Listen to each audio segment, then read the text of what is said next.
I was back in D.C. and I was walking through the old neighborhood, and it made me remember the days when I used to live there. And my childhood pal growing up is a cat named Ian Mackay.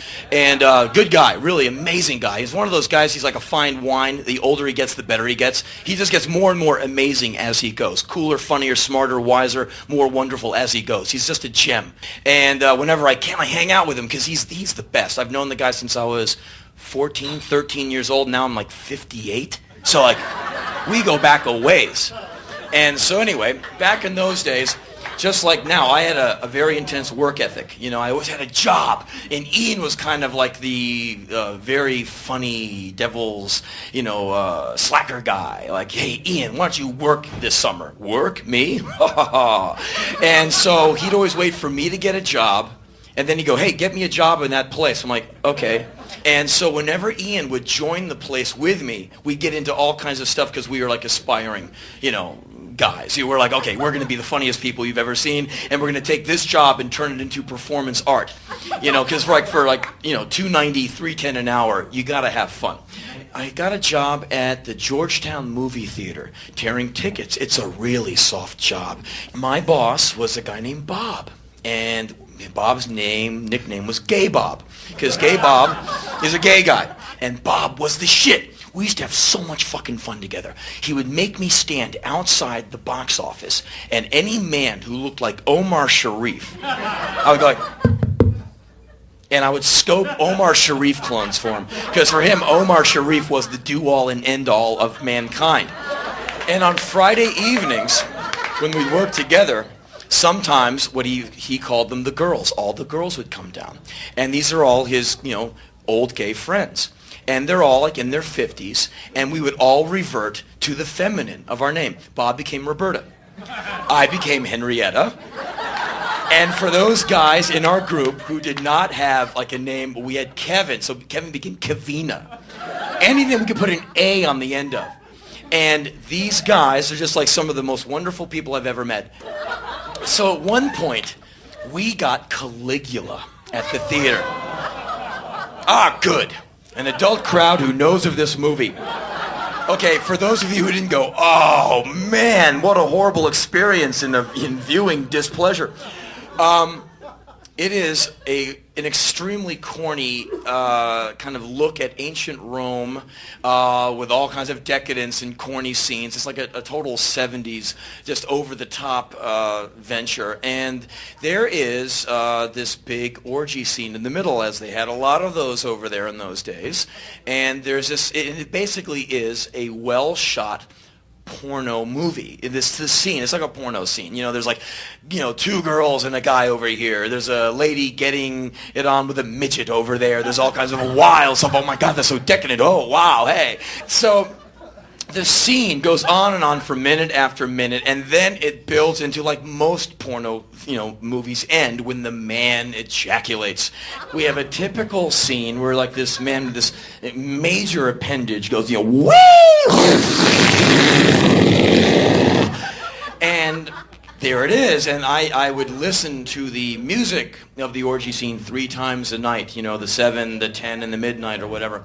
And it's like this building violin. And then when the guy gets off, like, yay, yay, wee, woo-ha! And Ian and I would work together on that shift every once in a while.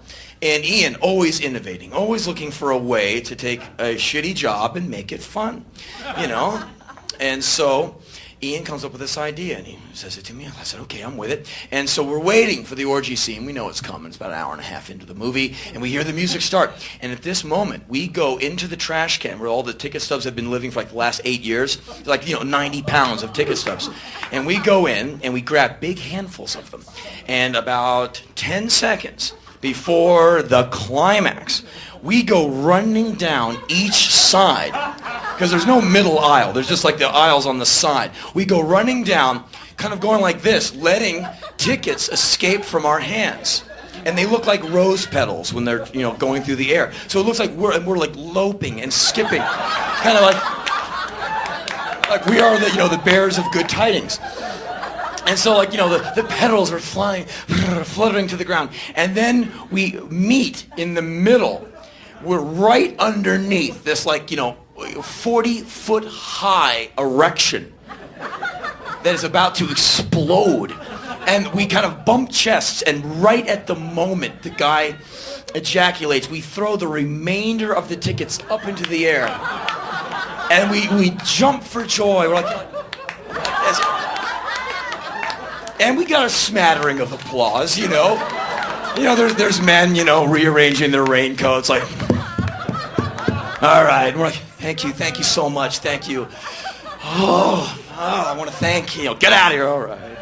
And we go back and sit on our ass again for another 2 hours and wait, and we would do that until, you know, we had to have the job of cleaning up all the ticket stubs.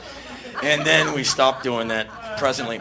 After that, I got a job at a Haagen-Dazs ice cream store, which was a great deal because the deal is you don't get paid any money, but you get to eat all the free ice cream you could. And people would ask you, don't you get sick of ice cream? I mean, if I was around ice cream like all day, I wouldn't want any ice cream after about a week. Get the fuck out of here. Are you kidding? We were disgusting. Yeah, I said, I can have all the free ice cream I want? Oh my God, you just take entire like 5-gallon barrels and just like lie on the ground and have someone put it on your face and just go.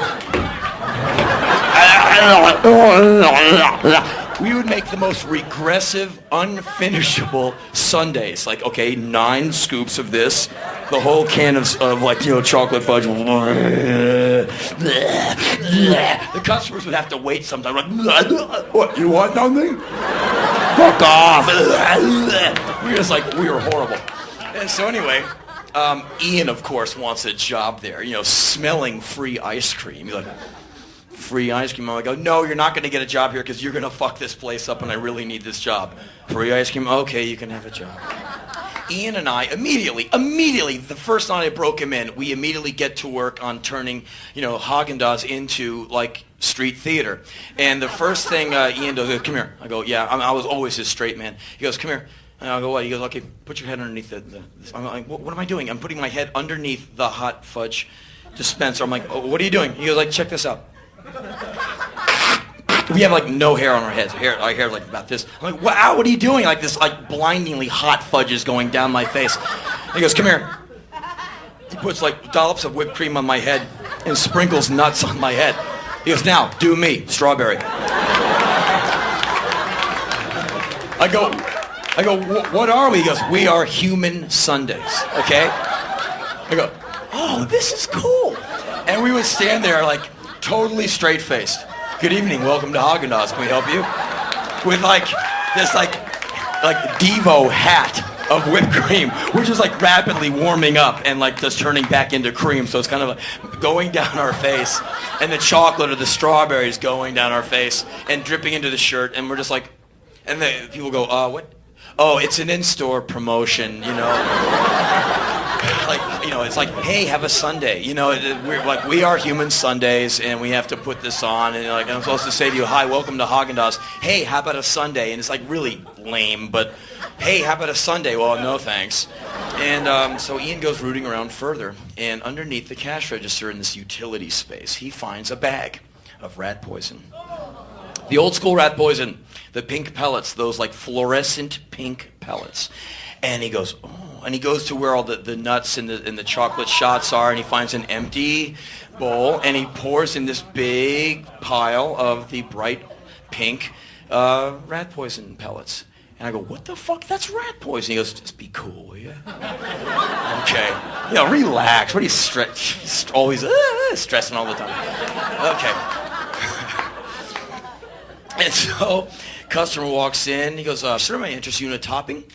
Well, I just might. Yes, I'd like the bubblegum shots, please. I'm sorry, sir, that's rat poison. Well, you're right, son. It does look like rat poison. That's funny, but I'll take the bubblegum shots. Sir, that is rat poison. He produces the bag, you know, XXX, rat poison, and he shows him the contents. That's rat poison? That's right, sir. Why do you have rat poison amongst the nuts and the chocolate sprinkles? Just thought you'd like to have an option, sir. It is an option. And so